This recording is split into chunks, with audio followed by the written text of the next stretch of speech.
जय राम। ईश्वरो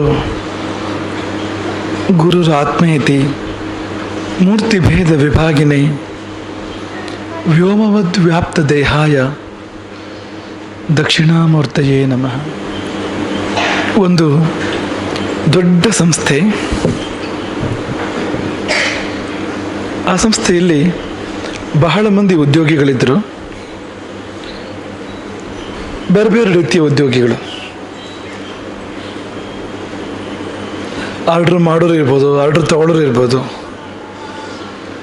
ದೊಡ್ಡ ದೊಡ್ಡ ಸಂಬಳದವರು, ಲಕ್ಷಾಂತರ ರೂಪಾಯಿ ಸಂಬಳದವರು ಇರ್ಬೋದು, 25-30 ಸಾವಿರ ರೂಪಾಯಿ ಸಂಬಳದವರು, ಅಲ್ಲಿಂದ ಅಲ್ಲಿಗೆ ಜೀವನ ಅಂಥವ್ರು ಇರ್ಬೋದು. ಅಥವಾ ಸಣ್ಣ ಸಂಬಳ ತಗೊಂಡು ಹಾಗೂ ಹೀಗೂ ಜೀವನ ಮಾಡ್ತಾ ಇರೋಂಥವ್ರು ಇರ್ಬೋದು. ನಾನಾ ಪ್ರಕಾರದ ಜನಗಳು, ತುಂಬ ಪ್ರತಿಭಾವಂತರು, ಸಾಧಾರಣವಾದ ಪ್ರತಿಭೆ ಉಳ್ಳಂಥವರು ಎಲ್ಲರೂ ಇದ್ದರು. ಎಲ್ಲ ಸಂಸ್ಥೆಗಳಲ್ಲಿ ಇರುವ ಹಾಗೆ ಅಲ್ಲಿಯೂ ಕೂಡ ಉದ್ಯೋಗಿಗಳಲ್ಲಿ ಪರಸ್ಪರ ಅಸೂಯೆ ಇತ್ತು, ಕಲಹ ಇತ್ತು. ಒಬ್ಬರು ಇನ್ನೊಬ್ಬರ ಏಳಿಗೆಯನ್ನು ಸಹಿಸದೇ ಇರೋದು, ಅದಕ್ಕಾಗಿ ಸಂಚುಗಳನ್ನು ಮಾಡೋದು, ಒಬ್ಬರು ಇನ್ನೊಬ್ಬರಿಗೆ ತೊಂದರೆ ಕೊಡೋದು ಎಲ್ಲ ಕಂಪ್ನಿಗಳಲ್ಲಿಯೂ ಸಂಸ್ಥೆಗಳಲ್ಲಿ ಇರ್ತದಲ್ವಾ, ಅಂಥದ್ದು ಅಲ್ಲಿಯೂ ಕೂಡ ಇತ್ತಂತೆ.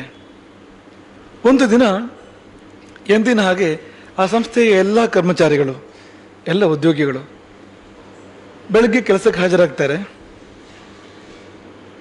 ಬಾಗಿಲಲ್ಲೇ ದೊಡ್ಡ ಫಲಕ ಇದೆ. ಆ ದಿನ ಮಾತ್ರ ಆ ದೊಡ್ಡ ಫಲಕದಲ್ಲಿ ಏನು ಬರೆದಿದೆ ಅಂದರೆ, ಇಂದಿನವರೆಗೆ ನಿಮ್ಮ ವಿಕಾಸಕ್ಕೆ, ನಿಮ್ಮ ಪ್ರಗತಿಗೆ ಯಾರು ತಡೆಯಾಗಿದ್ದರೋ ಅವರು ಇವತ್ತು ತೀರ್ಕೊಂಡಿದ್ದಾರೆ. ನಿಮ್ಮ ಉನ್ನತಿಗೆ, ನಿಮ್ಮ ಏಳಿಗೆಗೆ ಯಾರು ಬಾಧಕವಾಗಿದ್ರೋ, ಯಾರು ತಡೆಯಾಗಿದ್ರೋ ಅವರು ಇವತ್ತು ತೀರ್ಕೊಂಡಿದ್ದಾರೆ. ಅಂತಿಮ ದರ್ಶನದ ವ್ಯವಸ್ಥೆಯನ್ನು ಮೀಟಿಂಗ್ ರೂಮ್ನಲ್ಲಿ ಮಾಡಲಾಗಿದೆ. ದರ್ಶನದ ಲಾಭ ಪಡ್ಕೊಳ್ಬೇಕು ಎಲ್ಲರೂ ಕೂಡ. ಎಷ್ಟೇ ಇದ್ದಿದ್ದಲ್ಲಿ ನಿಮ್ಮನ್ನು ನೀವು ಆ ಒಂದು ಸ್ಥಾನದಲ್ಲಿ ಕಲ್ಪನೆ ಮಾಡ್ಕೊಳ್ಳಿ. ನಿಮ್ಗೆ ಏನು ಅನಿಸ್ತದೆ? ಮೊದಲು ಎಲ್ಲರೂ ಒಬ್ಬರು ಮುಖ ಒಬ್ಬರು ನೋಡ್ಕೊಂಡ್ರು ಅಂತ, ಯಾರು ಹೋಗಿದ್ದು ಅಂತ. ಸಾಧಾರಣವಾಗಿ ಗೊತ್ತಿರೋರು ಕೂಡ ಇದ್ದಾರೆ. ಅವ್ರ ಪ್ರಕಾರ ಯಾರ್ಯಾರ ಶತ್ರುಗಳು ಅವರೆಲ್ಲ ಕಾಣ್ತಾರೆ ಸುತ್ತಮುತ್ತ. ಹಾಗಾದ್ರೆ ಯಾರು ಹೋಗಿರ್ಬೋದು? ಒಮ್ಮೆ ಆಶ್ಚರ್ಯ, ಮತ್ತೆ ಕುತೂಹಲ, ಕೊನೆಯಲ್ಲಿ ಸಂತೋಷ. ಯಾರಾದರೂ ಆಗಿರಲಿ ಅಂತೂ ಹೋದ್ನಲ್ಲ, ನಮ್ಮ ಪ್ರಗತಿಗೆ ತಡೆಯಾಗಿದ್ದವನು, ತೊಂದರೆ ಕೊಡ್ತಾ ಇದ್ದವನು ಜೀವನದಲ್ಲಿ, ಅಲ್ಲಿ ಎಲ್ಲಿವರೆಗೆ ಬರ್ದಿತ್ತು ಅಂದರೆ ಇಲ್ಲಿ ಮಾತ್ರ ಅಲ್ಲ, ನಿಮ್ಮ ವೈಯಕ್ತಿಕ ಜೀವನಕ್ಕೂ ಕೂಡ ಅವನೇ ತಡೆ ಅಂತ, ಅವನೆಂದರೆ ತೊಂದರೆ ಅಂತ. ಆದರೆ ಅವನು ಹೋಗಿದ್ದಾನೆ. ಅಂತೂ ಇಂತೂ ದೇವರ ದಯದಿಂದ ಒಂದು ಶತ್ರು ಹೋದ್ನಲ್ಲ ಅಂತ ಸಂತೋಷ ಪಡ್ತಾರೆ ಎಲ್ಲರೂ. ಈಗ ಆ ಅಂತಿಮ ದರ್ಶನದ ವ್ಯವಸ್ಥೆ ಆಗಿದೆಯಲ್ಲ, ಆ ಮೀಟಿಂಗ್ ರೂಮ್ ಕಡೆಗೆ ಎಲ್ಲರೂ ಹೋಗಬೇಕು. ಧಾವಂತ ಅಂತ ಎಲ್ಲರಿಗೂ ಕುತೂಹಲ ಅಂತ, ಯಾರಾಗಿರ್ಬೋದು ಅಂತ, ಅವರನ್ನವರೇ ನಿಯಂತ್ರಣ ಮಾಡ್ಕೊಳ್ಳೋಕೆ ಕಷ್ಟ ಆಗ್ತಾ ಇದೆ ಅಂತ, ಆ ಕುತೂಹಲದಲ್ಲಿ ಅಂತ. ಹಾಗಾಗಿ ಅಲ್ಲಿ ಭಾರಿ ರಶ್ ಅಂತೆ. ಆ ಅಂತಿಮ ದರ್ಶನದ ಆ ಕೊಠಡಿಗೆ ಹೋಗ್ಲಿಕ್ಕೆ ಬಹಳ ರಶ್ ಅಂತೆ. ಅವ್ರನ್ನ ನಿಯಂತ್ರಣ ಮಾಡಲಿಕ್ಕೆ ಬಹಳ ಕಷ್ಟಪಡ್ತಾ ಇದ್ರು ಸೆಕ್ಯೂರಿಟಿ ಅವರು ಅಂತ. ಒಬ್ಬೊಬ್ಬರೇ ಹೋಗಿ ಸರದಿಯಲ್ಲಿ ನೋಡ್ತಾರೆ.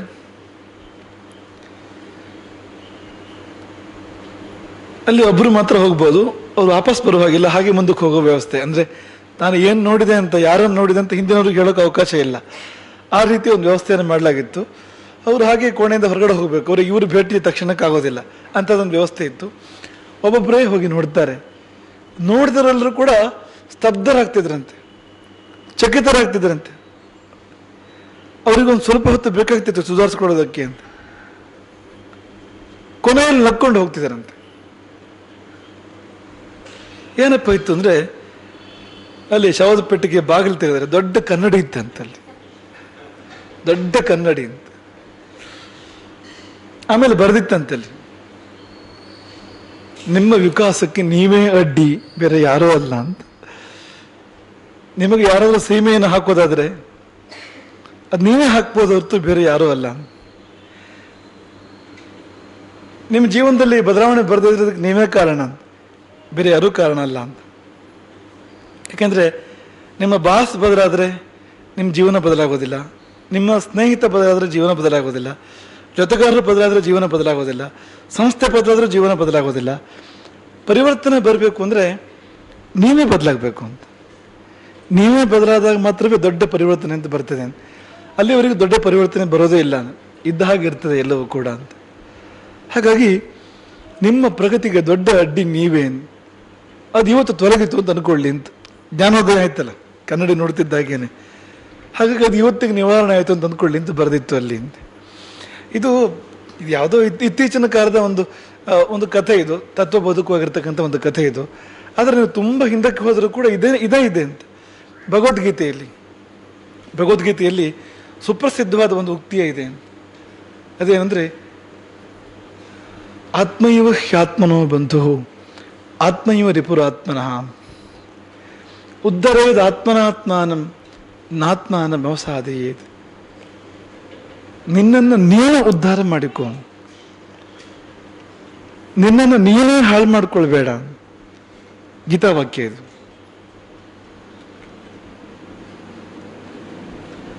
ಆತ್ಮೈವ ಹ್ಯಾತ್ಮನೋ ಬಂಧು, ನಿನ್ನ ಬಂಧು ನೀನೇ, ಬೇರೆ ಯಾರೂ ಅಲ್ಲ. ಹಾಗೆ ನಿನ್ನ ಶತ್ರು ನೀನೇ, ಬೇರೆ ಯಾರೂ ಅಲ್ಲ. ಆತ್ಮೈವ ಹ್ಯಾತ್ಮನೋ ಬಂಧು ಆತ್ಮೈವ ರಿಪುರಾತ್ಮನಃ. ಗೀತಾವಾಕ್ಯ ಇದು. ಇದನ್ನು ಯಾಕೆ ನಾವು ನೆನಪು ಮಾಡಿಕೊಂಡು ಅಂದರೆ, ಸಾಧನಾ ಪಂಚಕದಲ್ಲಿ ಈ ಯಮಗಳ ನಿರೂಪಣೆ ಮಾಡುವಾಗ ಸತ್ಯ, ಅಹಿಂಸೆ, ಸತ್ಯ, ಅಸ್ಥೇಯ ಇವುಗಳ ನಿರೂಪಣೆ ಮಾಡುವಾಗ ನಮಗಿದು ನೆನಪಾಗ್ತದೆ. ಯಾಕೆಂದರೆ ಇದು ನೋಡಿ, ಅಹಿಂಸೆ ಬೇಕು ಸಾಧನೆ. ನೀನು ಸಾಧನೆ ಮಾಡಬೇಕು ಅಂದರೆ ಅಹಿಂಸೆಯನ್ನು ಸಾಧನೆ ಮಾಡ್ಕೋಬೇಕು ಮೊದಲು. ಅಂದರೆ ತತ್ವ ಸಾಧನೆ ಮಾಡಬೇಕು ಅಂದರೆ ಅಹಿಂಸೆ ಸಾಧನೆ ಮಾಡಬೇಕು, ಸತ್ಯ ಸಾಧನೆ ಮಾಡಬೇಕು, ಅಸ್ಥೇಯ ಅಂದರೆ ಕಳ್ತನ ಮಾಡದೇ ಇರುವಂಥದ್ದು, ಇದನ್ನು ಸಾಧನೆ ಮಾಡಬೇಕು. ಈ ಮೂರು ಹೇಗಿದೆ ಅಂದರೆ, ಈಗ ಅಹಿಂಸೆ ಅಂದರೆ ಹಿಂಸೆ ಮಾಡಬೇಡ ಅಂತ, ಸತ್ಯ ಅಂದರೆ ಸುಳ್ಳು ಹೇಳಬೇಡ ಅಂತ, ಅಸ್ಥೇಯ ಅಂದರೆ ಕಳ್ತನ ಮಾಡಬೇಡ ಅಂತ. ಅಂದರೆ ಹಿಂಸೆ ಮಾಡಬೇಡ, ಸುಳ್ಳು ಹೇಳಬೇಡ, ಕಳ್ತನ ಮಾಡಬೇಡ. ಇದು ಸಾಧನೆಯ ಮೊದಲನೇ 3 ಮೆಟ್ಟಿಲುಗಳು ಅಂತ. ಇಲ್ಲಿಂದ ಸಾಧನೆ ಪ್ರಾರಂಭ ಆಗುವಂಥದ್ದು. ನೀವು ಪರಮ ಯೋಗಿ ಆಗಬೇಕು ಅಂದರೆ ಒಂದು ಇದು ಮೊದಲೇ ಸಾಧನೆ ಆಗಿರಬೇಕು. ಇಲ್ಲದಿದ್ದರೆ ಇದನ್ನು ಸಾಧನೆ ಮಾಡಬೇಕು. ಇದು ಸಾಧನೆ ಆಗದೆ ಬೇರೆ ಯಾವುದನ್ನು ಮಾಡಲಿಕ್ಕಿಲ್ಲ. ಈ ಪ್ರಾಣಾಯಾಮ, ಪ್ರತ್ಯಾಹಾರ ಎಲ್ಲ ಆಮೇಲೆ ಬರುವಂಥದ್ದು. ಧ್ಯಾನ, ಸಮಾಧಿಯಲ್ಲೇ ಮುಂದಿದೆ. ಅದಕ್ಕಿಂತ ಮೊದಲ ಸಿದ್ಧತೆಗಳು ಯಾವುದು ಅಂದರೆ ಇದೆ: ಹಿಂಸೆ ಮಾಡದೇ ಇರೋದು, ಸುಳ್ಳು ಹೇಳದೇ ಇರೋದು, ಕಳ್ತನ ಮಾಡದೇ ಇರೋದು. ಅಲ್ಲಿಂದ ಮುಂದಿರೋದು ನಮ್ಮ ಮೇಲೆ ನಾವು ಸ್ವಲ್ಪ ನಿಯಂತ್ರಣ ಸಾಧನೆ ಮಾಡೋದು. ಅಂದರೆ ಅತಿಯಾದ ಭೋಗಕ್ಕೆ ಹೋಗೋದಲ್ಲ, ಅದೇ ಬ್ರಹ್ಮಚರ್ಯ ಅಂದರೆ. ಹಾಗೆ ಕೊನೆಯದು ಅಪರಿಗ್ರಹ ಅಂತಂದರೆ ನಮ್ಮದಲ್ಲದೆ ಇರೋದಕ್ಕೆ ಆಸೆ ಪಡದೇ ಇರೋದು. ನನ್ನದು ನನಗೆ ಸಾಕು, ನನ್ನದಲ್ಲದು ನನಗೆ ಬೇಡ ಎನ್ನುವ ಒಂದು ನಿರ್ಧಾರಕ್ಕೆ ಬರುವಂಥದ್ದು, ಭಾವಕ್ಕೆ ಬರುವಂಥದ್ದು. ಇದರಲ್ಲಿ ಮುಖ್ಯವಾಗಿರುವಂಥದ್ದು ಏನಂದರೆ, ನಾವು ಇದನ್ನು ಮಾಡದೇ ಇದ್ದಾಗ ನಮಗೆ ನಾವೇ ಶತ್ರುವಾಗ್ತೇವೆ. ಈಗ ಹಿಂಸೆ ಮಾಡಿದರೆ ನಮಗೇ ತೊಂದರೆ ಅಂತ, ಸುಳ್ಳು ಹೇಳಿದರೆ ನಮಗೇ ತೊಂದರೆ ಅಂತ, ಕಳ್ತನ ಮಾಡಿದರೆ ನಮಗೇ ತೊಂದರೆ ಅಂತ. ಇದನ್ನ ಯಾಕೆ ಹೇಳ್ತಿದ್ದೇವೆ ಅಂದರೆ, ಇವತ್ತು ಯಾರು ಸುಳ್ಳು ಹೇಳ್ತಾ ಇದ್ದಾರೋ, ಕಳ್ತನ ಮಾಡ್ತಾ ಇದ್ದಾರೋ, ಯಾರು ಹಿಂಸೆ ಮಾಡ್ತಾ ಇದ್ದಾರೋ ಅವ್ರು ಯಾಕೆ ಮಾಡ್ತಾ ಇದ್ದಾರೆ ಅಂದರೆ, ಇದರಿಂದ ನನಗೇನು ತೊಂದರೆ ಇಲ್ಲ ಅಂತ. ಹಿಂಸೆ ಮಾಡಿದ್ರಿಂದ ಬೇರೆಯವ್ರಿಗೆ ತೊಂದರೆ ಆಗ್ಬೋದು ಅಷ್ಟೇ ಹೊರತು ನನಗೇನು ತೊಂದರೆ ಆಗತ್ತೆ. ಸುಳ್ಳು ಹೇಳಿದರೆ ಬೇರೆಯವರು ಮೋಸ ಹೋಗ್ತಾರೆ ಹೊರತು ನನಗೇನಾಗೋದು, ನನಗೆ ಲಾಭ ಆಗೋದು. ಕಳ್ತನ ಮಾಡಿದರೆ ಮಾಡಿಸ್ಕೊಂಡು ಅವನಿಗೆ ತೊಂದರೆ ಹೊರತು ನನಗೇನು, ನನಗೊಂದಷ್ಟು ವಸ್ತುಗಳು ಸಿಗ್ತವೆ, ದುಡ್ಡು ಸಿಗ್ತದೆ ನನಗೆ ಎನ್ನುವ ಭಾವನೆಯೇ ಇದನ್ನೆಲ್ಲ ಮನುಷ್ಯ ಮಾಡೋದಕ್ಕೆ ಕಾರಣ. ಈಗ ಪ್ರಕೃತ ನೋಡಿ, ಈಗ ಸತ್ಯದ ಬಗ್ಗೆ ವಿಷಯ ಇರುವಂಥದ್ದು ಅಂತ. ಸತ್ಯ ಹೇಳದಿದ್ದರೆ ಏನಾಗ್ತದೆ ಅಂತ ಸಮಾಧಾನವಾಗಿ ಆಲೋಚನೆ ಮಾಡಿ. ಸತ್ಯ ಹೇಳಿದ್ರೆ ಏನಾಗ್ತದೆ, ಸುಳ್ಳು ಹೇಳಿದ್ರೆ ಏನಾಗ್ತದೆ, ಅದು ಅರ್ಥ ಆಗಬೇಕು ಅಂದರೆ ಸತ್ಯ ಏನು ಅಂತ ಅರ್ಥ ಆಗಬೇಕು ಅಂತ, ಸುಳ್ಳು ಏನು ಅಂತ ಅರ್ಥ ಆಗಬೇಕು. ಇದ್ದದ್ದನ್ನು ಇದ್ದ ಹಾಗೆ ತಿಳ್ಕೊಂಡು ಹಾಗೆ ಹೇಳಿದರೆ ಅದಕ್ಕೆ ಸತ್ಯ ಅಂತ ಹೆಸರು. ಇದ್ದದ್ದನ್ನು ಇದ್ದ ಹಾಗೆ ಕಾಣುವುದು, ಕಂಡದ್ದನ್ನು ಕಂಡ ಹಾಗೆ ಹೇಳುವುದು ಅಂತ, ಇಷ್ಟೇ ವಿಷಯ ಸತ್ಯ ಅಂದರೆ. ಇದ್ದದ್ದನ್ನು ಇದ್ದ ಹಾಗೆ ಕಾಣುವುದು, ಆಮೇಲೆ ಕಂಡದ್ದನ್ನು ನಮ್ಮ ತಿಳುವಳಿಕೆ ಬಂದಿದ್ದನ್ನು ವ್ಯತ್ಯಾಸ ಮಾಡಿದೆ ಅದು ಹೇಗೆ ನಮ್ಮ ತಿಳುವಳಿಕೆಗೆ ಬಂದಿದೆಯೋ ಹಾಗೆ ಹೇಳುವಂಥದ್ದು ಅಂತ, ಇದು ಸತ್ಯ ಅಂತ. ಸುಳ್ಳು ಅಂದರೆ ನಮ್ಮ ತಿಳುವಳಿಕೆಗೆ ಒಂದು ರೀತಿ ಬಂದಿರ್ತದೆ, ನಾವು ಇನ್ನೊಂದು ರೀತಿ ಹೇಳ್ತೇವೆ ಅಂತ, ನಮ್ಮ ತಿಳುವಳಿಕೆಗೂ ನಮ್ಮ ಮಾತುಗೂ ವ್ಯತ್ಯಾಸ ಬರ್ತದೆ, ಅದು ಸುಳ್ಳು ಅಂತ. ಒಂದು ನಿಯಮವನ್ನು ಚೆನ್ನಾಗಿ ನೆನಪಿಟ್ಕೊಳ್ಬೇಕು ನಾವು. ಸೃಷ್ಟಿಯ ಮೂಲಭೂತವಾಗಿರ್ತಕ್ಕಂಥ ಒಂದು ನಿಯಮ. ಆ ನಿಯಮ ಏನು ಅಂದರೆ, ನಾವೇನು ಬೇರೆಯವ್ರಿಗೆ ಮಾಡ್ತೇವೋ ಅದು ನಮಗಾಗ್ತದೆ ಅಂತ. ಅಂದರೆ ಇಲ್ಲಿಂದ ಏನು ಹೋಗ್ತದೋ ಅದು ಬರ್ತದೆ ಅಂತ ನಮ್ಮ ಕಡೆಗೆ. ಬರುವಾಗ ಇಮ್ಮಡಿ ಮುಮ್ಮಡಿಯಾಗಿ ಬರ್ತದೆ, ನೀವು ಕಳಿಸಿದಷ್ಟೇ ಬರೋದಿಲ್ಲ ಅಂತ. ನೀವು ಪ್ರಪಂಚಕ್ಕೆ ಏನು ಕೊಡ್ತೀರೋ ಪ್ರಪಂಚದಿಂದ ಅದೇ ನಿಮಗೆ ತಿರುಗಿ ಬರ್ತದೆ, ಬರುವಾಗ ಹೆಚ್ಚಾಗಿ ಬರ್ತದೆ ಅಂತ, ಅಷ್ಟೇ ಬರೋದಿಲ್ಲ. ಇದೊಂದು ನಮ್ಮ ಸರಿಯಾಗಿ ಮನಸ್ಸಿಗೆ ಬಂದರೆ ನಿಮ್ಗೆ ಯಾವ ಧರ್ಮಶಾಸ್ತ್ರ ಪುಸ್ತಕನೇ ಓದ್ಬೇಡಿ, ಅಗತ್ಯ ಇಲ್ಲ. ಇದರಲ್ಲೇ ಇದೆ ಎಲ್ಲವೂ ಕೂಡ. ಈಗ ಹಿಂಸೆ ಬೇರೆಯವ್ರಿಗೆ ಮಾಡಿದರೆ ನಿಮಗೆ ಹಿಂಸೆ ಆಗ್ತದೆ ಅಂತ, ತಿರುಗಿ ಬರ್ತದೆ. ಅದು ಒಂದಕ್ಕೆ 2 ಆಗಿ 4 ಆಗಿ ತಿರುಗಿ ಬರ್ತದೆ. ನೀವು ಕಳ್ಳತನ ಮಾಡಿದರೆ ಒಂದು ದಿನ ನಿಮ್ಮದು ಕೂಡ ಕಳ್ಳತನ ಆಗ್ತದೆ, ತಿರುಗಿ ಬಂದೇ ಬರ್ತದೆ. ಆ ನೋವನ್ನು ನೀನು ಪಟ್ಟೆ ಪಡ್ತೀಯ. ಹಾಗೆ ನೀನು ಬೇರೆಯವರಿಗೆ ಒಳ್ಳೇದು ಮಾಡಿದರೆ ನಿನಗೆ ಪ್ರಪಂಚ ಒಳ್ಳೇದು ಮಾಡ್ತದೆ. ನೀನು ಏನು ಕೊಡ್ತೀಯೋ ಅದು ವಾಪಸ್ ನಿನಗೆ ಅಂತ. ಭಗವಂತ ಒಂದಷ್ಟು ನಮಗೆ ಮೂಲ ದ್ರವ್ಯವನ್ನು ಕೊಟ್ಟು ಕಳಿಸ್ಕೊಟ್ಟಿದ್ದಾನೆ ಈ ಭೂಮಿಗೆ ಕೊಡುವಾಗ. ಇದನ್ನು ನೀನು ಹೇಗೆ ಬಳಸ್ತೀಯೋ ಹಾಗೆ ನಿನಗದು ತಿರುಗಿ ಬರ್ತದೆ. ಬಳಸಿದಂತೆ ಅದು ಬೆಳೀತದೆ ಅದು ಅಂತ. ಹಾಗೆ ನೀನು ಸುಖವನ್ನು ಬೆಳೆಸಿದ್ರೆ ಸುಖ ನಿನ್ನಲ್ಲಿ ಬೆಳೀತದೆ, ನೀನು ದುಃಖವನ್ನು ಬೆಳೆಸಿದ್ರೆ ದುಃಖ ನಿನ್ನಲ್ಲಿ ಬೆಳೀತದೆ. ಹಾನಿ ಮಾಡಿದರೆ ನೀನು ಹಾನಿ ಆಗ್ತೀಯೆ, ಒಳ್ಳೇದು ಮಾಡಿದರೆ ಒಳ್ಳೇದಾಗ್ತೀಯ. ಇದು ಮೂಲಭೂತವಾಗಿರ್ತಕ್ಕಂಥ ಒಂದು ತತ್ವ. ಇದರ ಮೇಲೆ ಧರ್ಮ ನಿಂತಿದೆ. ಇದರ ಮೇಲೆ ನಮ್ಮ ಇಡೀ ಧರ್ಮಶಾಸ್ತ್ರಗಳು, ನಮ್ಮ ಸಂಸ್ಕೃತಿ ಎಲ್ಲವೂ ನಿಂತಿರೋದು ಇದರ ಮೇಲೆ. ಬದುಕಿನ ಯಶಸ್ಸು ಸತ್ಯ ನಿಂತಿರೋದು ಕೂಡ ಇದರ ಮೇಲೆ. ನಾವು ಏನು ಮಾಡ್ತೇವೋ ಬೇರೆಯವರಿಗೆ ಅದು ನಾವು ಆಗ್ತೇವೆ, ನಮಗದು ತಿರುಗಿ ಬರ್ತದೆ. ಯಾಕೆಂದರೆ ಪ್ರಪಂಚ ಒಂದು ಕನ್ನಡಿ. ನಾವು ಈ ಕಥೆಯಲ್ಲಿ ಕನ್ನಡಿ ಬಗ್ಗೆ ಕೇಳ್ತೇವಲ್ಲ ಕೊನೆಯಲ್ಲಿ. ಪ್ರಪಂಚ ಒಂದು ಕನ್ನಡಿ. ನಮ್ಮ ಸುತ್ತಮುತ್ತ ಇರುವ ಎಲ್ಲ ಜೀವಗಳು ಒಂದೊಂದು ಕನ್ನಡಿ ಇದ್ದ ಹಾಗೆ ಅಂತ. ಅಲ್ಲಿ ನಾವು ಕಾಣ್ತೇವೆ. ಕನ್ನಡಿ ಮುಂದೆ ಹೋಗಿ ನಿಂತರೆ ನಮಗೆ ಕಾಣೋದೇನೆಂದರೆ ಆ ಕನ್ನಡಿಯಲ್ಲಿ ನಾವೇ ಕಾಣ್ತೇವೆ, ಅಂದರೆ ನಾವೇ ನಮಗೆ ತಿರುಗಿ ನಿಂತಿರ್ತೇವೆ ಅಂತ. ಕನ್ನಡಿ ಮುಂದೆ ನಿಂತಾಗ ನೀವು ನಕ್ಕರೆ ಅದು ನಗ್ತದೆ ನಿಮ್ಮನ್ನು ನೋಡಿ ಅಂತ. ಅದು ಕನ್ನಡಿ ಒಳಗಿನ ನಿಮ್ಮದೇ ರೂಪ ನಿಮ್ಮನ್ನು ನೋಡಿ ನಗ್ತದೆ ಅಂತ. ನೀವು ಮತ್ತೆ ಅದು ಕೂಡ ಹೇಳ್ತದೆ ಅಂತ. ನೀವು ಜೋರಾಗಿ ಕಂಡುಬಿಟ್ಟು ಹೆದರಿಸಿದರೆ ಅದು ನಿಮ್ಮನ್ನು ಹೆದರಿಸ್ತದೆ ಅಂತ. ವಾಪಸ್ ಹುಬ್ಬ ಹಾರಿಸಿದ್ರೆ ಅದು ಕೂಡ ಹುಬ್ಬ ಹಾರಿಸ್ತದೆ. ಹಾಗೆ ಕನ್ನಡಿ ಮುಂದೆ ನಿಂತು ಎಷ್ಟೋ ಜನ ಒಂದು ರೀತಿ ಕನ್ನಡಿ ಮುಂದೆ ನಿಂತ ಕೂಡಲೇ ನಮ್ಮ ಪೂರ್ವ ರೂಪ ನಮಗೆ ನೆನಪಾಗ್ಬಿಡೋದು ಅಂತ. ಪೂರ್ವರೂಪ ಅಂದರೆ ಈ ವಿಜ್ಞಾನಿಗಳು ಹೇಳ್ತಾರಲ್ಲ, ಮಂಗನಿಂದ ಮಾನವ ಅಂತ. ಹಾಗೆ ಮಾಡೋದು ಅಂತ ಮನುಷ್ಯರು ಅಂತ. ಅವ್ರಿಗೆ ಅದು ವಿಚಿತ್ರ ಆಗೋದು, ನಾನು ಹೇಗೆ ಕಾಣ್ತೇನೆ ಅಂತ ಅವ್ರಿಗೆ ಅನ್ಸೋದು ಬಹುಶಃ ಅಂತ. ಹಾಗಾಗಿ ಏನೇನೋ ವಿಕಾರ ಚೇಷ್ಟೆಗಳನ್ನು ಮಾಡ್ತಾರೆ ಕನ್ನಡಿ ಮುಂದೆ ನಿಂತುಕೊಂಡಾಗ. ಆದರೆ ಒಂದಂತೂ ಇದೆ, ನೀವು ಏನು ಮಾಡ್ತೀರೋ ಅದೇ ನಿಮ್ಮ ಎದುರಿಗಿರ್ತದೆ ಅಂತ, ಅದೇ ನಮಗೆ ಕಾಣ್ತಾ ಇರ್ತದೆ ಅಂತ. ಅದು ಪ್ರತಿಫಲನ ಅಂತ. ಪ್ರತಿಫಲ ಒಂದು ಅಕ್ಷರ ಮಾತ್ರ ವ್ಯತ್ಯಾಸ ಅಷ್ಟೆ. ಪ್ರತಿಫಲ. ಆದರೆ ಸಂಸ್ಕೃತದಲ್ಲಿ ಎರಡಕ್ಕೂ ಒಂದೇ ಅರ್ಥ. ಪ್ರತ್ಯಯಗಳು ಬೇರೆ ಅಷ್ಟೇ, ಅರ್ಥ ಒಂದೇ ಅಂತ. ಪ್ರತಿಫಲನ ಮತ್ತು ಪ್ರತಿಫಲ. ಕನ್ನಡಿಯಲ್ಲಿ ಪ್ರತಿಫಲನ, ಜೀವಗಳಲ್ಲಿ ಜಗತ್ತಲ್ಲಿ ಪ್ರತಿಫಲ ಅಂತ. ನೀನು ಯಾವ ಮುಖ ಕೊಟ್ಟಿಯೋ ಆ ಮುಖ ನಿನಗೆ ಕಾಣ್ತದೆ ಅಲ್ಲಿಂದ.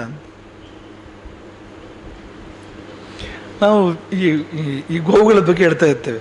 ಈ ಗೋವುಗಳನ್ನು ಗೊತ್ತಿಲ್ಲದಿರೋರು ಮಾತನಾಡಿಸ್ಲಿಕ್ಕೆ ಹೋಗುವಾಗ ಹೊಸ ಗೋವನ್ನು, ಪರಿಚಯ ಇಲ್ಲದಿರೋ ಗೋವನ್ನು ಇವರು ಸಂಶಯ ಮಾಡ್ತಾ ಹತ್ತಿರ ಹೋಗ್ತಾರೆ. ಅಂದರೆ ಮುಟ್ಟುವಾಗ ಅವರಿಗೆ ವಿಶ್ವಾಸ ಇರೋದಿಲ್ಲ. ಅದೇನಾದ್ರು ಅಂದರೆ ಇರೀಲಿಕ್ಕೆ ಬಂದರೆ ಅಂತ ಅವ್ರಿಗೆ ಭಯ ಇರ್ತದಲ್ವ, ಏನಾದ್ರು ಆಕ್ರಮಣ ಮಾಡಿದ್ರೆ ಅಂತ ಭಯ ಇರ್ತದಲ್ವ. ಹಾಗಾಗಿ ಸಂಶಯ ಮಾಡ್ತಾ ಹತ್ತಿರ ಹೋಗ್ತಾನಲ್ಲ, ಹಾಗೆ ಏನಾದ್ರು ಮಾಡ್ತದೆ ಅದು ಅಂತ, ಸುಮ್ಮನೆ ಇರೋದಿಲ್ಲ ಆಗೋದು ಅಂತ. ಆಗ ಅದು ಒಂದು ಪ್ರತಿಕೂಲ ಪ್ರತಿಕ್ರಿಯೆಯನ್ನು ಕೊಡ್ತದೆ. ಯಾಕೆಂದರೆ ನೀವು ಸಂಶಯ ಮಾಡುವಾಗ ನಿಮ್ಮ ಬಗ್ಗೆ ಅದಕ್ಕೂ ಸಂಶಯ ಆಗ್ತದೆ ಅಂತ. ಇವನು ಯಾಕೆ ಬರ್ತಾ ಇರೋದು ಅಂತ. ವಿಶ್ವಾಸದ ಹೆಜ್ಜೆಗಳಲ್ಲಿ ಅದಕ್ಕೂ ವಿಶ್ವಾಸ ಮಾಡ್ತದೆ. ನೀವು ಧೀರೋದಾತ್ವಾಗಿ ಹೋಗಿ ಅದರ ಭುಜದ ಮೇಲೆ ಕೈ ಇಟ್ಟೋದಕ್ಕೆ ಅನ್ಸೋದಿಲ್ಲ ಅಂತ. ಸಾಮಾನ್ಯವಾದ ಗೋವಾದ್ರೆ ಅಂತ ಹೇಳ್ತಾ ಇರೋದು ನಾವು. ಸಾಮಾನ್ಯವಾದ ಗೋವಾದ್ರೆ ಅಂತ ಸೀದಾ ಹೋಗಿ ನೀವು ಅದರ ಮುಖದ ಮೇಲೆ ಕೈ ಇಡಿ, ಬೆನ್ನ ಮೇಲೆ ಕೈ ಇಡಿ, ಅದಕ್ಕೆ ಸಹಜ ಅಂತ ಅನಿಸ್ತದೆ ಅಂತ. ಅದು ಬಿಟ್ಟು ನೀವು ಹೀಗೆ ಮಾಡ್ತಾ ಹೋದರೆ ಅದೇ ಪ್ರತಿಫಲನ ಆಗ್ತದೆ ಅಲ್ಲಿ ಕೂಡ ಅಂತ. ಅದು ಇವನೇನೋ ತೊಂದರೆ ಮಾಡೋಕೆ ಬರ್ತಾ ಇದ್ದಾನೆ ಅಂತ, ಇವನೇನೋ ಸರಿಯಾದ ಅಸಾಮಿ ಎಲ್ಲ ಅಂತ ಅನಿಸ್ಬಿಡ್ತದೆ ಅವ್ರಿಗೆ ಅದಕ್ಕೆ ಅಂತ. ಹಾಗಾಗಿ ಅದು ಬೇರೆ ರೀತಿಯ ಪ್ರತಿಕೂಲವಾದ ಪ್ರತಿಕ್ರಿಯೆಯನ್ನು ಕೊಡ್ತದೆ. ಜಗತ್ತು ಕೂಡ ಹಾಗೆ ಅಂತ. ಕೊಟ್ಟಿದ್ದು ತಿರುಗಿ ಬರ್ತದೆ ಅಲ್ಲಿ. ಕೊಟ್ಟಿದ್ದು ತನಗೆ ಅಂತ ಹೇಳ್ತಾರಲ್ಲ, ಹಾಗೆ ಕೊಟ್ಟಿದ್ದು ತಿರುಗಿ ಬರ್ತದೆ. ಈಗ ನೋಡಿ, ಸುಳ್ಳು ಹೇಳಿದ್ರೆ ಏನಾಗ್ತದೆ ಅಂದರೆ, ಸುಳ್ಳು ಅಂದರೆ ಏನು, ಸುಳ್ಳು ಹೇಳಿದಾಗ ಏನಾಗ್ತದೆ ಅಂದರೆ ಆಚೆಯವನಿಗೆ ಅಂದರೆ ಎದುರಿರುವವನಿಗೆ ತಪ್ಪು ತಿಳುವಳಿಕೆ ಬರ್ತದೆ ಅಲ್ವಾ. ಸುಳ್ಳು ಹೇಳಿದಾಗ ನಾವು ಯಾರ ಮುಂದೆ ಸುಳ್ಳು ಹೇಳ್ತಾ ಇರ್ತೇವೋ ಅವನಿಗೆ ತಪ್ಪು ತಿಳುವಳಿಕೆ ಬರ್ತದೆ, ಮಿಥ್ಯಾಜ್ಞಾನ ಬರ್ತದೆ ಅವನಿಗೆ. ನಿಮಗೂ ಅದೇ ಆಗ್ತದೆ ಅಂತ, ನಿಮಗೂ ಮಿಥ್ಯಾಜ್ಞಾನ ಬರ್ತದೆ, ನೀವು ಯಥಾರ್ಥ ಜ್ಞಾನದಿಂದ ದೂರ ಆಗ್ತೀರಿ. ಇದರಂತಹ ದುರಂತ ಬೇರೆ ಯಾವುದೂ ಇಲ್ಲ. ಯಾಕೆಂದ್ರೆ ಬದುಕಿನ ಪರಮೋದ್ದೇಶವೇ ಯಥಾರ್ಥ ಜ್ಞಾನ ಅಂತ. ಈಗ ಮುಕ್ತಿ ಅಂದ್ರೆ ಏನು ಅಂದ್ರೆ ಪ್ರಪಂಚದ ನಿಜ ನಮ್ಗೆ ಅರ್ಥ ಆಗೋದು ಅಂತ, ಅಥವಾ ನಮ್ಮ ನಿಜ ನಮಗೆ ಅರ್ಥ ಆಗೋದು, ಎರಡು ಒಂದೇ. ಇದು ಪ್ರಪಂಚದ ನಿಜವೇ ನಮ್ಮ ನಿಜ, ನಮ್ಮ ನಿಜವೇ ಪ್ರಪಂಚದ ನಿಜ. ಅದು ಬ್ರಹ್ಮಾಂಡ, ಇದು ಪಿಂಡಾಂಡ ಅಂತ ಎರಡು ಶಬ್ದಗಳಿಂದ ಕರೀತಾರೆ. ಜೀವಾತ್ಮ ವಿಶ್ವಾತ್ಮ ಅಂತ ಎರಡು ಶಬ್ದದಿಂದ ಕರೀತಾರೆ. ಅದೇ ಇದು, ಇದೇ ಅದು, ಏನೋ ವ್ಯತ್ಯಾಸ ಇಲ್ಲ. ಬ್ರಹ್ಮಾಂಡದಲ್ಲಿ ಏನೆಲ್ಲ ಇದೆಯೋ ಇಲ್ಲೂ ಕೂಡ ಅದೆಲ್ಲವೂ ಕೂಡ ಇದೆ ಅಂತ ಶಾಸ್ತ್ರಗಳು ಹೇಳ್ತವೆ. ಪಿಂಡಾಂಡದಲ್ಲಿ ಕೂಡ ಅವೆಲ್ಲವೂ ಕೂಡ ಇದೆ. ಎಲ್ಲ ಲೋಕಗಳು, ಎಲ್ಲ ತತ್ವಗಳು, ಸತ್ಯಗಳು ಎಲ್ಲವೂ ಇಲ್ಲೂ ಕೂಡ ಇದೆ. ಅದರದ್ದೇ ಚಿಕ್ಕ ಪ್ರತಿಕೃತಿ ಇದು. ಗ್ಲೋಬ್ ಇದ್ದ ಹಾಗೆ, ಈ ಭೂಮಿಯ ಪ್ರತಿಕೃತಿ ಇದ್ದ ಹಾಗೆ ಬ್ರಹ್ಮಾಂಡದ ಪ್ರತಿಕೃತಿ ಇದು. ಹಾಗಾಗಿ ಅದೇ ಇದು, ಇದೇ ಅದು ಅಂತ. ನಮ್ಮ ನಿಜ ನಮಗೆ ಅರ್ಥವಾದರೂ ಮುಕ್ತರಾಗ್ತೇವೆ, ಪ್ರಪಂಚದ ನಿಜ ನಮಗೆ ಅರ್ಥವಾದರೂ ಕೂಡ ಮುಕ್ತರಾಗ್ತೇವೆ. ನಿಜ ಅರ್ಥ ಆಗಬೇಕು. ನಿಜ ಅರ್ಥ ಆಗೋದು ಅಂದರೆ ನಮ್ಮ ನಿಜ ಜ್ಞಾನ ಅಂತ ಅಂದರೆ ನಮ್ಮ ಸ್ವರೂಪ ಜ್ಞಾನ ಬರಬೇಕು, ನಮಗೆ ನಮ್ಮ ಯಥಾರ್ಥ ಜ್ಞಾನ ಬರಬೇಕು. ಈಗ ನಾವು ಯಾವುದನ್ನು ನಾವು ಅಂತ ಅಂದ್ಕೊಂಡಿದ್ದೇವೋ, ನಾನು ಅಂತ ಅಂದ್ಕೊಂಡಿದ್ದೇವೋ ಅದು ನಾನು ಅಲ್ಲ. ಯಾಕೆಂದರೆ ನಾನು ಅನ್ನೋದು ಕ್ಷಣ ಕ್ಷಣ ಬದಲಾಗೋಕ್ಕೆ ಸಾಧ್ಯ ಇಲ್ಲ, ಅದು ಒಂದೇ ರೀತಿ ಇರ್ತದೆ ಅಂತ. ಈಗ ಮಗುವಾಗಿದ್ದೆ, ಹುಡುಗನಾದೆ, ಯುವಕನಾದೆ, ಮುದುಕನಾದೆ, ಕೊನೆಗೆ ಇಲ್ಲವಾದೆ. ಇದು ಆತ್ಮ ಅಲ್ಲ ಅಂತ, ಇದು ನಾನಲ್ಲ ಅಂತ, ಇದೇನೋ ಬೇರೆ.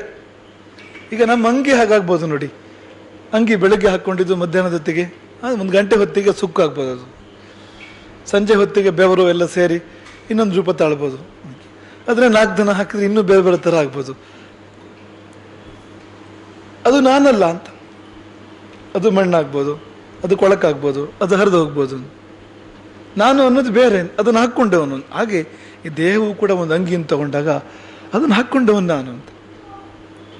ಈಗ ನನ್ನ ಯಥಾರ್ಥ ಜ್ಞಾನ ಬರಬೇಕು, ಈಗ ನಮ್ಮ ಸ್ವರೂಪದ ಯಥಾರ್ಥ ಜ್ಞಾನ ಬರ್ತಿರೋ ಹಾಗೇನೆ ನಮ್ಮೆಲ್ಲ ಸಮಸ್ಯೆಗಳು ಬಿಡುಗಡೆ ಆಗ್ತವೆ. ಸರ್ವ ದುಃಖ ಪ್ರಣಾಶ ಅದು ಅಂತ. ಅದು ಬಿಟ್ಟು ನೀವು ಬೇರೆ ಏನು ಟ್ರೀಟ್ಮೆಂಟ್ ಮಾಡಿದ್ರು, ಏನು ಚಿಕಿತ್ಸೆ ಮಾಡಿದ್ರು ಪರಿಹಾರ ತಾತ್ಕಾಲಿಕ, ಶಾಶ್ವತ ಪರಿಹಾರ ಆಗೋದಿಲ್ಲ. ಇದು ಮುಗಿತು, ಅದು ಬಂತು ಅಂತ.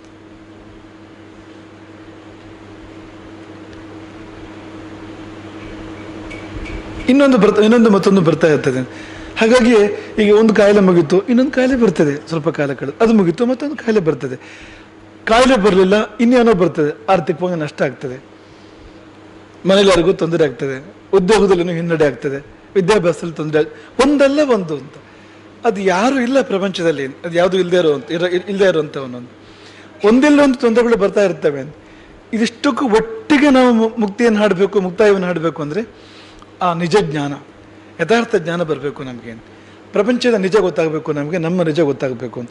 ಅದೇ ಮುಕ್ತಿ. ಅದಕ್ಕೆ ತಡೆಯಾಗೋದಿದು ಅಂತ. ನಾವು ಹೇಳುವ ಸುಳ್ಳು ಇನ್ನೊಬ್ಬರಲ್ಲಿ ಮಿಥ್ಯಾಜ್ಞಾನ ಮೂಡಿಸುವಾಗ ಅದು ವಾಪಸ್ ಬರ್ತದೆ. ಅದು ವಾಪಸ್ ಬಂದು ನಮ್ಮ ಯಥಾರ್ಥ ಜ್ಞಾನಕ್ಕೆ ಅಡ್ಡಿ ಆಗ್ತದೆ, ನಾವು ಮಿಥ್ಯಾಜ್ಞಾನದಲ್ಲಿ ಇರುವಂತೆ ಮಾಡ್ತದೆ ಅದು ಅಂತ. ನೆನಪಿಸ್ತೇವೆ ನಿಮ್ಗೆ ಎಷ್ಟೇ ಇದು. ನೀವು ಮಠದಲ್ಲಿ, ನಮ್ಮದೇ ಮಠದಲ್ಲಿ ನಾವೆಲ್ಲ ಊಟ ಮಾಡುವಾಗ ಹೇಳುವ ಶ್ಲೋಕ, ಆಹಾರಾರ್ಥಂ ಕರ್ಮ ಕುರ್ಯಾದ ಅನಿಂದ್ಯಂ, ಕುರ್ಯಾದ ಆಹಾರಂ ಪ್ರಾಣ ಸಂರಕ್ಷಣಾರ್ಥಂ, ಪ್ರಾಣಾರಕ್ಷ್ಯಾಹ ತತ್ವ ಜಿಜ್ಞಾಸನಾರ್ಥಂ, ತತ್ವಂ ಜಿಜ್ಞಾಸ್ಯಂ ಏನ ಭೂಯೋ ನ ದುಃಖಂ. ನೀವು ಎಷ್ಟು ಮಂದಿ ಅದನ್ನು ಗಮನಿಸಿ ಕೇಳಿದಿರೋ ಇಲ್ವೋ? ಇದನ್ನು ಈಗಾಗಲೇ 1-2 ಸತಿ ನಾವು ಹೇಳಿದ್ದೇವೆ, 2-3 ಸತಿ ಸಾಧನಾ ಪಂಚಕದಲ್ಲೇ ಹೇಳಿರ್ಬೋದು ನಾವು ಅದನ್ನು. ಇಡೀ ಜೀವನ ಸರಣಿ ಒಂದು ಶ್ಲೋಕದಲ್ಲಿದೆ. ಯಾವ ಪುಣ್ಯಾತ್ಮ ಆ ಶ್ಲೋಕವನ್ನು ಅಂದರೆ ಹೀಗೆ ಮಠದಲ್ಲಿ ನಿತ್ಯ ಊಟ ಮಾಡುವಾಗ ಅದನ್ನು ಹೇಳುವಾಗ ಆ ಪದ್ಧತಿಯನ್ನು ತಂದನೋ, ನೀವುಗಳು ಕೂಡ ನಿಮ್ಮ ಮನೆಯಲ್ಲಿ ಊಟ ಮಾಡುವಾಗ ಇದನ್ನು ಹೇಳ್ಕೊಂಡು ಊಟ ಮಾಡಿ ಅಂತ. ಇದೊಂದು ನೆನಪು ಮಾಡಿಕೊಡುವಂಥದ್ದು, ಜೀವನದ ಧ್ಯೇಯ ಏನು, ತತ್ವ ಏನು ಅಂತ. ಏನು ಹೇಳ್ತಾ ಇದೆ ಶ್ಲೋಕ ಇದು ಅಂತಂದರೆ, ಕೆಲಸ ಮಾಡು ಅಂತ, ನಿನ್ನ ಕರ್ಮ ನೀನು ಮಾಡು ಅಂತ. ಆದರೆ ಕೆಟ್ಟ ಕೆಲಸ ಮಾಡಬೇಡ, ಒಳ್ಳೆ ಕೆಲಸ ಮಾಡು, ಒಳ್ಳೆ ಕೆಲಸ ಮಾಡಿ ಸಂಪಾದನೆ ಮಾಡು. ಯಾಕೆ ಮಾಡಬೇಕು ಅಂದರೆ ಆಹಾರಾರ್ಥ, ಅನ್ನಕ್ಕಾಗಿ. ಅದು ಮೂಲಭೂತ ಅಗತ್ಯ. ಅದು ಬಟ್ಟೆಯೂ ಕೂಡ 2ನೇ ಅಗತ್ಯ. ಮೊಟ್ಟ ಮೊದಲ ಅಗತ್ಯ ಅನ್ನ ಅಂತ, ಅಂದರೆ ಆಹಾರ ಅಂತ. ಹಾಗಾಗಿ ಕರ್ಮ ಕುರ್ಯಾದ ಅನಿಂದ್ಯಂ, ನಿಂದ್ಯವಲ್ಲದ, ಕೆಡುಕಲ್ಲದ, ಪಾಪವಲ್ಲದ ಕರ್ಮಗಳನ್ನು ಮಾಡಿ ಆಹಾರ ಸಂಪಾದನೆ ಮಾಡು. ಕರ್ಮ ಮಾಡಬೇಕು ಆಹಾರಕ್ಕಾಗಿ ಅಂತ, ವೃತ್ತಿ ಮಾಡಬೇಕು ಆಹಾರಕ್ಕಾಗಿ. ಆಹಾರ ಯಾತಕ್ಕಾಗಿ? ಕುರ್ಯಾದ ಆಹಾರಂ ಪ್ರಾಣ ಸಂರಕ್ಷಣಾರ್ಥಂ, ಪ್ರಾಣ ರಕ್ಷೆಗಾಗಿ. ಶಬ್ದ ಗಮನಿಸಿ, ಬದುಕಿ ಉಳಿಯುವುದಕ್ಕೋಸ್ಕರವಾಗಿ, ಪ್ರಾಣ ರಕ್ಷೆಗಾಗಿ. ನಾವು ಹಾಗೆ ಮಾಡ್ತಾ ಇಲ್ಲ. ಆಹಾರ ಯಾತಕ್ಕಾಗಿ ಅಂದರೆ ರುಚಿಗಾಗಿ ಅಂತ, ಶೋಕಿಗಾಗಿ ಅಂತ. ಅದು ಇಲ್ಲದೆ ಇದ್ರೆ ಈ ಬರ್ತಾ ಬರ್ತಾ ಇಲ್ಲಿವರೆಗೆ ಬಂತಂದ್ರೆ ಈಗ ಆಹಾರಕ್ಕೆ ಬಣ್ಣ ಹಾಕೋದು ಅಂತ, ಬಣ್ಣ ಹಾಕ್ತೇವೆ ನಾವು, ಅದು ರಾಸಾಯನಿಕ ವಿಷ, ಅದನ್ನು ಹಾಕ್ತೇವೆ. ಯಾಕೆಂದ್ರೆ ಚೆನ್ನಾಗಿ ಕಾಣಬೇಕು ಅಂತ. ಅಪ್ಪ ತಿನ್ನಕ್ಕಿರೋದು, ನೋಡಕ್ಕಿರೋದಲ್ಲ ಅದು. ಅದರ ಮೂಲ ಲಕ್ಷ್ಯ ಏನು ಅಂದರೆ ದೇಹಧಾರಣೆ ಅಂತ, ನಾವು ಶರೀರವನ್ನು ಧಾರಣೆ ಮಾಡ್ಕೊಂಡಿರ್ಬೇಕು ಅಂತ, ಅದಕ್ಕೋಸ್ಕರ ಇರುವಂಥದ್ದು ಅಂತ. ಈಗ ಬರ್ತಾ ಬರ್ತಾ ಅದನ್ನು ಯಾತ್ಯಾತಕ್ಕೂ ಬಳಸ್ತಾ ಇದ್ದೇವೆ ಅಂತ, ಎಲ್ಲೆಲ್ಲಿಗೂ ಹೋಗಿದೆ ಅದರ ವ್ಯಾಪ್ತಿ ಅಂತ. ಹಾಗೆ ಊಟ ಯಾಕೆ ಮಾಡಬೇಕು ಅಂದರೆ ಶರೀರ ಧಾರಣೆಗೋಸ್ಕರವಾಗಿ, ಪ್ರಾಣ ರಕ್ಷೆಗೋಸ್ಕರವಾಗಿ. ಅದ್ಯಾಕೆ ಶರೀರ ಧಾರಣೆ? ಯಾಕೆ ನಾವು ಬದುಕಿರಬೇಕು, ಯಾಕೆ ಪ್ರಾಣ ಉಳಿಬೇಕು ನಮ್ಮದು ಅಂದರೆ ತತ್ವಜ್ಞಾನಕ್ಕಾಗಿ. ಅದೇ ನಾವೀಗ ಹೇಳಿರ್ತಕ್ಕಂಥದ್ದು ತತ್ವಜ್ಞಾನ, ಪ್ರಪಂಚದ ತತ್ವಜ್ಞಾನ. ಅಂದರೆ ತತ್ವ ಅಂದರೆ ನಿಜ ಅಂತ, ಪ್ರಪಂಚದ ನಿಜದ ಜ್ಞಾನ ಅಂತ, ಪ್ರಪಂಚದ ಬಗ್ಗೆ ನಿಜವಾದ ತಿಳುವಳಿಕೆ. ಹಾಗೆ ನಮ್ಮ ಬಗ್ಗೆ ನಿಜವಾದ ತಿಳುವಳಿಕೆ ಅಂತ. ಅದಕ್ಕಾಗಿ ಅಂತ ಬದುಕಿರುವುದೇ ಅದಕ್ಕೋಸ್ಕರವಂತೆ ಅಂತ.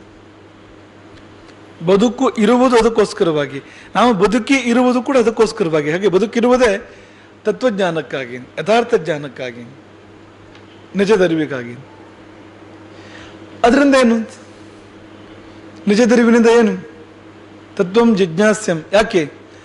ಏನ ಭೂಯೋ ನ ದುಃಖಂ, ಮತ್ತೆ ದುಃಖ ಬರಬಾರದು, ಅದಕ್ಕಾಗಿ.